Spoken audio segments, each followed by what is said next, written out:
বাংলাদেশের প্রধান খাদ্য হলো ভাত। বিভিন্ন ধরনের চালের ভাত খাওয়া হয় এই দেশে, যার মধ্যে লাল চাল অন্যতম। লাল চাল স্বাস্থ্যকর, পুষ্টিতে ভরপুর এবং স্বাদে সুস্বাদু। এটি একটি হোল গ্রেইন যার বাইরের তুষের স্তর এবং জীবাণু অক্ষত রাখে এবং তাই এতে ফাইবার, খনিজ এবং ভিটামিন বেশি থাকে। গবেষণায় দেখা গেছে যে লাল চাল ফাইটিক অ্যাসিড, ফাইবার এবং প্রয়োজনীয় পলিফেনল সমৃদ্ধ। এটি একটি জটিল কার্বোহাইড্রেট যা শর্করার ধীরে ধীরে নিঃসরণে সহায়তা করে, যা ডায়াবেটিস প্রতিরোধে কাজ করে।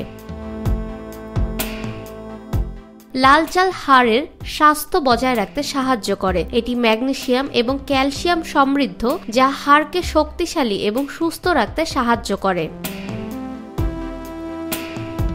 লাল চাল ধমনীর বাধা রোধে সাহায্য করে। এতে সেলেনিয়ামও রয়েছে, যা হৃদযন্ত্রের জন্য ভালো। এটি উচ্চ রক্তচাপ এবং রক্তনালী রোগের মতো হৃদরোগের ঝুঁকি কমাতে সাহায্য করে।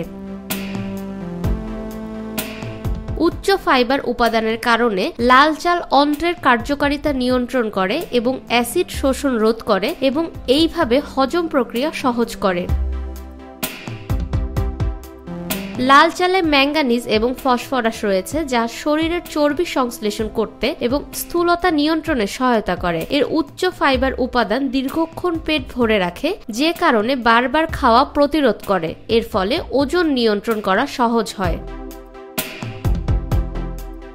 ফাহমিদা বিনতে আনোয়ার, নিরপেক্ষ নিউজ ডেস্ক, ঢাকা।